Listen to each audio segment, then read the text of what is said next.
دوستو، آج میں آپ کو ایک ایسا ایمان افروز واقعہ سنانے جا رہا ہوں جسے سننے کے بعد آپ والدین کی خدمت کی اہمیت کبھی زندگی بھر نہیں بھولیں گے۔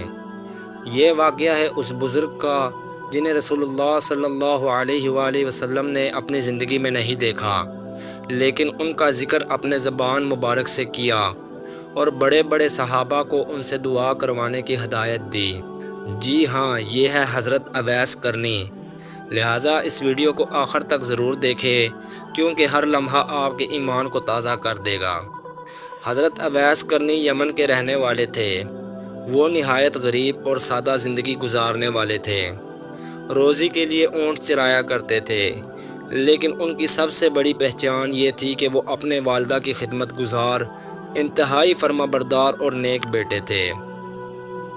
ان کے دل میں ہمیشہ یہ خواہش رہتی تھی کہ کاش میں مدینہ جا کر رسول اللہ صلی اللہ علیہ وآلہ وسلم کی زیارت کروں، لیکن ان کی والدہ ضعیف تھی اور انہیں کسی بھی وقت بیٹے کی ضرورت پڑ سکتی تھی۔ اس لیے انہوں نے اپنی سب سے بڑی خواہش قربان کر دی اور والدہ کو تنہا چھوڑ کر مدینہ نہیں گئے۔ نبی کریم صلی اللہ علیہ وآلہ وسلم نے اپنے حیات مبارک میں صحابہ کرام سے فرمایا تھا، یمن سے اویس نام کا ایک شخص آئے گا، اس کی والدہ کے ساتھ بہت حسن سلوک ہے۔ اگر وہ اللہ کے نام پر دعا کرے گا تو اللہ اس کی دعا کو ضرور قبول فرمائے گا۔ جب رسول اللہ صلی اللہ علیہ وآلہ وسلم کا وصال ہو گیا تو حضرت عمر فاروق اور حضرت علی کو یہ فرمان یاد رہا۔ وہ جب بھی یمن سے آنے والے قافلوں کو دیکھتے تو اویس کرنی کو تلاش کرتے۔ آخرکار ایک دن حضرت اویس کرنی کو ڈھونڈ نکالا۔ حضرت عمر نے ان سے پوچھا، کیا تم اویس کرنی ہو؟ انہوں نے عاجزی سے کہا، جی ہاں۔